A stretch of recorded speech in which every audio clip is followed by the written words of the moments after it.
I'm Julie Nelson. Welcome to KARE 11 Extras. These are the stories that take a little extra time to tell, to research, to find. And they are meant to inspire, inform, and ignite curiosity. Among the stories in this episode, Vikings legend Tommy Kramer in his first interview since revealing his dementia diagnosis. And a day in the life of an NFL wife. But we begin in the land of 10,000 stories.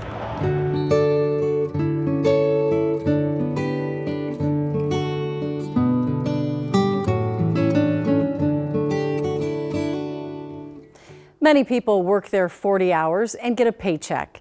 But how would you feel about working more than 40,000 and not getting a dime? A man Boyd Huppert talked with feels lucky and proud, and most recently, honored. Centracare St. Cloud Hospital has 700 volunteers. 4 hours once a week. Including Judy Griffin. Yeah. In the gift shop. Right across from the gift shop. And Pat Rouse in the lobby. I volunteer a couple days a week. Both newbies compared to Kathy. May I help you? Carrier. I have been a volunteer for 21 years, 3,300 hours. Impressive. But Do you know what Ron Hemish had? Ron Hemish? A legend. All right. Who's That's unbelievable. Ron Hemish? This shirt says 40,000 hours. Ron Hemish, the legend, with more than 40,000 volunteer hours. At the top, yeah. Yeah, his story is just incredible. Janine Riedemann Every day. oversees the hospital's volunteers. If he didn't come, then we'd get worried. This is the postage machine. Ron has volunteers mostly in the hospital mailroom, Medications that get sent out. 8 hours a day, This is an inserter. every day, This is a jogger. for the past 27 years. Landing at the hospital, ironically, due to a medical condition. Osteogenesis imperfecta. It's a brittle bone disease that's inherited. An especially cruel condition for a young man working on his parents' farm. One time all I did is reach up for the tractor seat to get on the tractor and the arm broke. And a lot of times they took the cast off in the morning.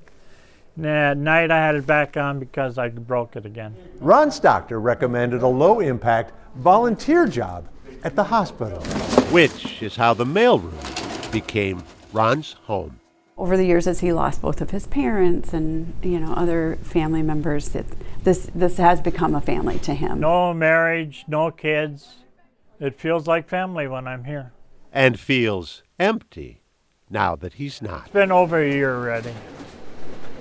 I just can't get my leg back to going. Over a year since Ron broke several bones in a fall that still haven't fully healed. I want to come back so bad. Which is why, at the start of today's visit, several dozen of Ron's coworkers Oh, it's for Ron. met him at the door. Holy cow, look at that. Knowing what this place means to Ron, Thank you, thank you, thank you. knowing how he's heard it, they knew Oh, hi. what to do. His newest number, now official. There you are. Oh, Congratulations.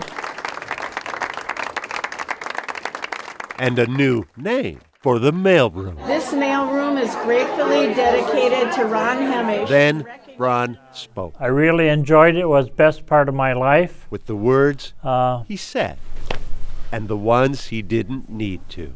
yeah.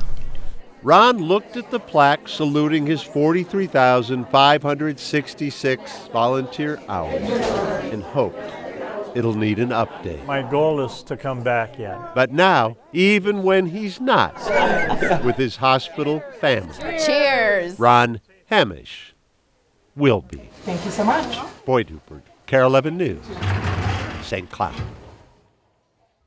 Ron has worked in the St. Cloud Hospital mailroom longer than any current employee.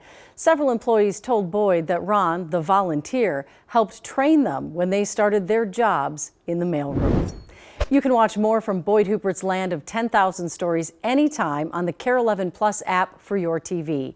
Just look under the News tab at the top. You can also watch every story from the beginning in 2004 by searching for the Land of 10,000 Stories, the complete collection on YouTube. Still to come, Vikings legend Tommy Kramer in his first interview since revealing his dementia diagnosis. His thoughts on the NFL, sobriety, and more.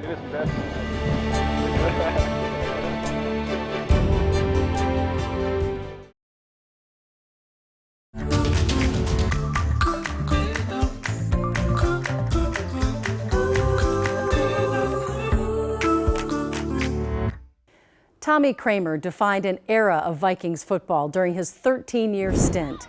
He threw for nearly 25,000 yards and 159 touchdowns.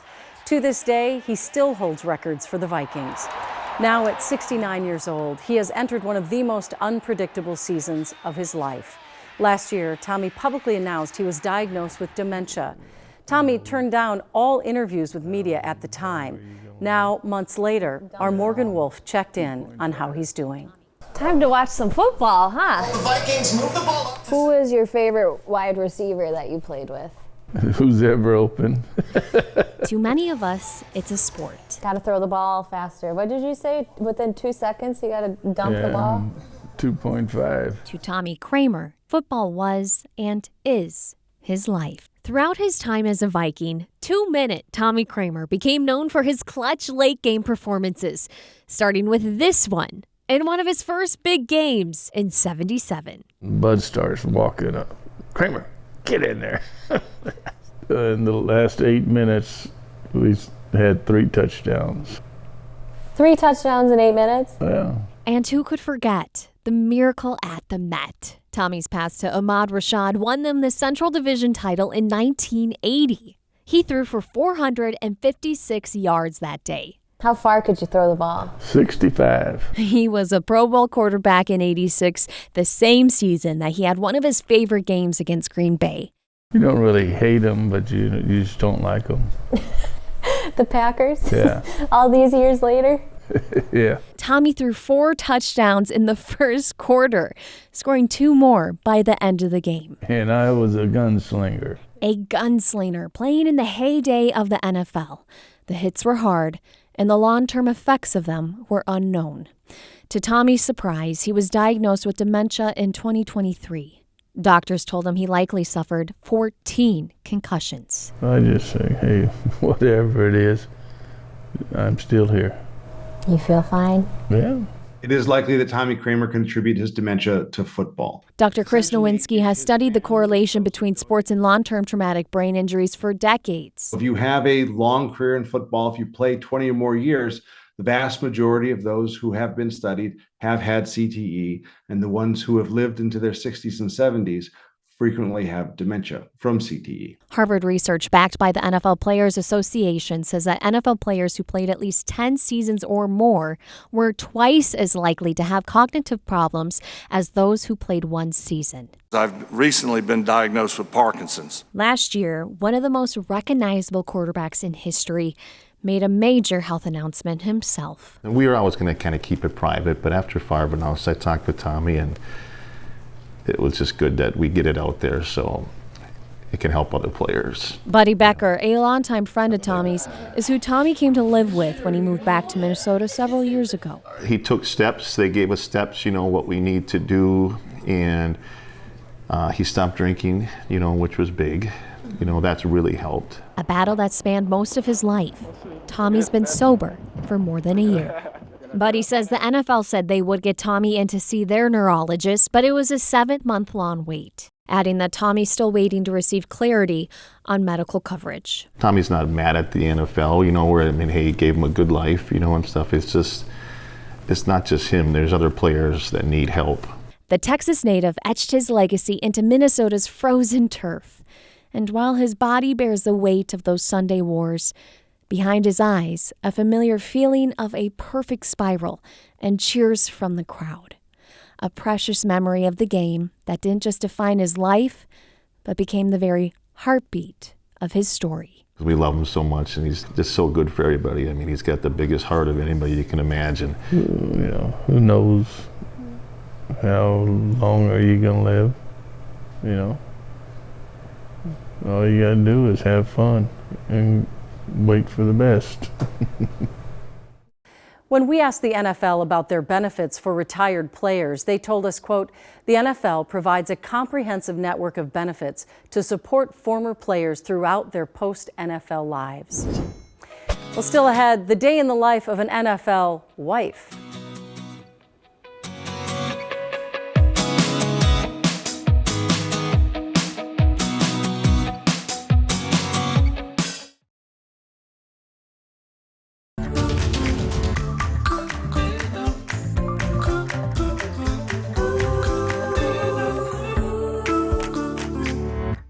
We cover the Minnesota Vikings a lot, what they do every day, what they're preparing for. But have you ever wondered what it's like to be family of one of those NFL players? Our Julia Daniels sat down with one NFL wife who's making waves all on her own. Ari Jackson has always had a hard time sitting still.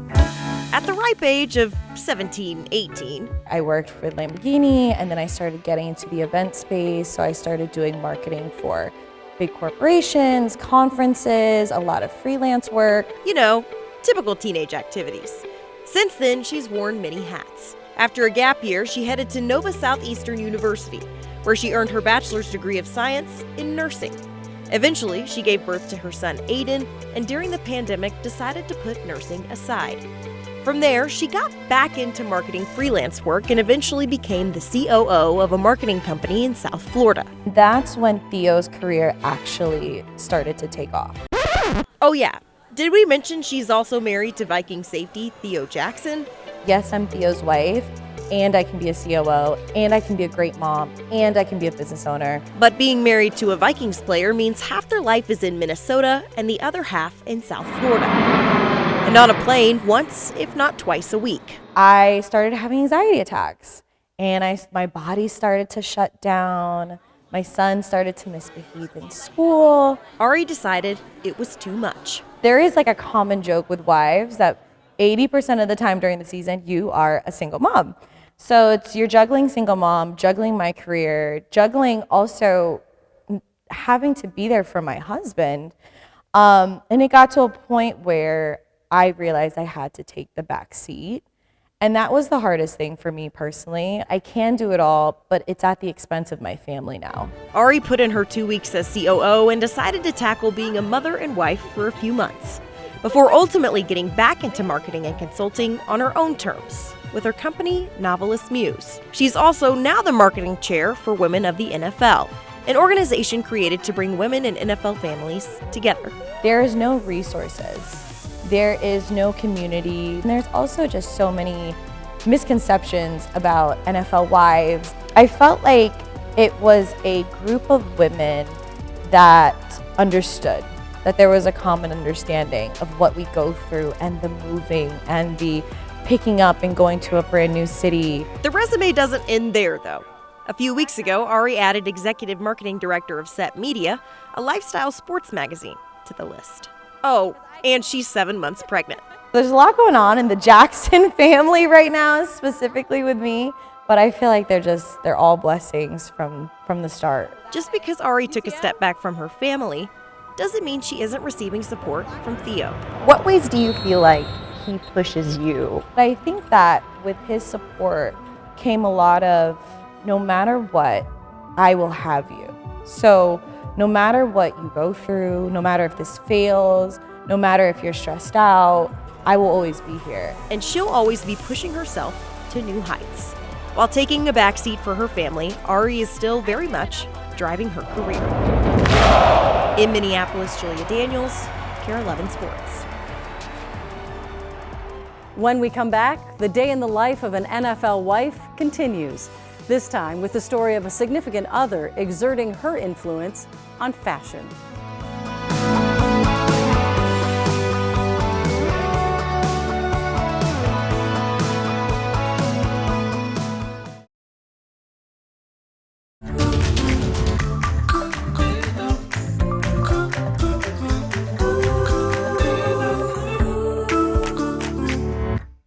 The The significant others of NFL players are getting launched into the limelight. From their TikToks to their fashion, there are more ways than ever for fans to engage. Morgan Wolf sat down with Whitney Reisner, wife of Vikings O-lineman Dalton Reisner, to talk about a new movement fans are taking over and how she's carved her own passion, or should we say, crafted it. The landscape of the game of football is ever changing, from rosters to styles of defense and new fans. New research is showing that women are the driving force behind the global growth in sports fandom. Roughly 45 to 50% of NFL fans are women, and they're bringing their own sparkle to the football stands. I was talking to someone about this the other day. I feel like people would just throw on like a t-shirt and go to the game, and now it's like, no, it's like a whole fashion thing now too, which is so fun to watch. Whitney Reisner's husband plays for the Vikings. We love it here in Minnesota. It's been really great. Everybody has welcomed us with open arms. He might be the professional football player, but she's the one with the bigger online following. Nearly 50 million likes on TikTok as fans have taken a liking to her game day looks and jewelry line. I took a varsity jacket and I had a girl help me, and we basically created a stencil and then we spray painted it, but it's like my husband's face, it's like his torso. And it's so stinking cool. To hand press these little bitty beads in. Finding time to craft, even if it's on flights. It's kind of therapeutic, honestly. If you get some glue and some bedazzling, you can get a cheap kit off Amazon. It's perfect. You can do the outside of the letters, like something to just spice it up. What has it been like to experience this evolution of more fans watching football and more fans getting involved in making their own shirts, making their own jackets? I think there's a storytelling aspect to it that young girls can get on board with. A storytelling master, Taylor Swift, made a stir last year when her fans started flocking to watch football. Millions taking note of her custom jacket, repping her boyfriend's number that was a homemade gift from another wag. Kristen Juszczyk, who does sewing from the start to finish, recreates these beautiful pieces, and I think, it started a movement of people just wanting to do the same and have fun with it. Star players like Justin Jefferson can dazzle under the stadium lights. Meanwhile, fans have their own flair. It's giving like motor racing vibes. This new era of NFL style is proving that fashion and football aren't singular. They're building a more inclusive experience for everyone.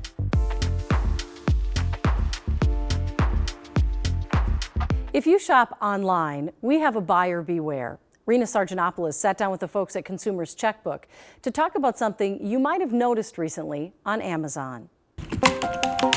You can find just about anything on Amazon. Mittens with kittens? Looks like a perfect match. A Minnesota mug? You betcha. But no matter what you're looking for, the one thing you're sure to find are ads. Most of the ads that Amazon displays look exactly like every other item in your search history and your search results, except there's a little tiny gray sponsored next to it. And that's the only thing that delineates it from others. Consumers Checkbook says in the olden days, like 5 years ago, ads were normally at the bottom of the page, but now they dominate your results. They searched 50 products on the site, and half of all the results were paid promos. We started out by doing 50 just kind of generic searches, like blue sweatshirt. But when we included a brand name, say Adidas blue sweatshirt, the ads didn't go away. We saw almost as many ads as before. And we also saw ads for a lot of other brands. They have names where it's like a cat has ran across the keyboard to create the company names. Amazon told Consumers Checkbook that they only get paid for those sponsored ads when people click on them, which would explain why they seem to come first in your search results. Amazon knows that people tend to buy and click on the stuff it shows them within the first 15 to 20 items. And those fancy video ads, produced by Amazon and paid for by merchants to get noticed. But how much does Amazon make off of all of these sponsored items? We don't know how much Amazon is making from this arrangement. It has lots of sources of ad revenue these days. It's broadcasting football games, there are ad rolls on Twitch, and it doesn't break out in its reports how much money it makes from advertising in its retail operations, and it wouldn't tell us how much it makes from that. So, what can you trust? Kevin says Amazon at least shows you results related to your search, so it won't show you pants if you're looking for blenders. And what about Amazon's overall pick? It's supposed to be an item that has been purchased often, highly rated, and rarely returned. Amazon says companies can't pay for its overall pick. It's purely driven by algorithm and that it's a site feature. And I think it's actually a nice thing to have when you're shopping for stuff. But what happened when consumers' checkbooks search specifically for Amazon's overall pick? But even that is often pushed down in search results. On average, we found it in the 6th or 7th spot in our searches, and sometimes it fell after the 20th spot. If you're open to alternatives, great. But if you're really searching for something specific, Kevin says, use Amazon's filters. When we did so, a lot of these ads, not all of them, but a lot of these ads did go away. And what we were given in our search results were much more relevant to what we were asking for. Lesson here, like shopping anywhere, you just have to pay attention. Rena Sargentopoulos, KARE 11 News. You can always catch up on the latest KARE 11 extras on the KARE 11 Plus app for your TV. Go to the news menu at the top, then scroll down to extras. Thanks for watching.